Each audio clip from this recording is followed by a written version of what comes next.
একজন আমেরিকান নারী, খ্রিস্টান পরিবারে জন্ম, বিলাসবহুল জীবন, কিন্তু সব ছেড়ে দিয়ে তিনি ভারতীয় হিন্দু হয়ে গেলেন। বিশ্বাস হচ্ছে না তো?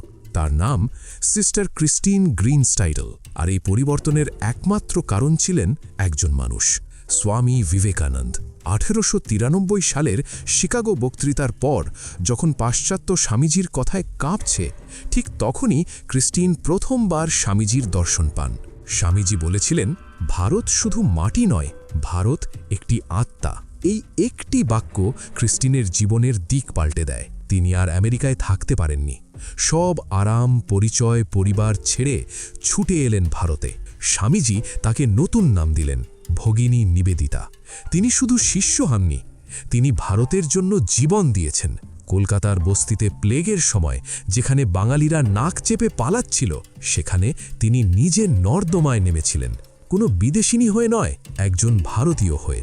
তিনি বলেছিলেন, এই দেশকে ভালোবেসে আমি জন্মাইনি, কিন্তু এই দেশকে ভালোবেসেই মরব। এমন ভারতপ্রেম আজ কয়জন ভারতীয়র আছে?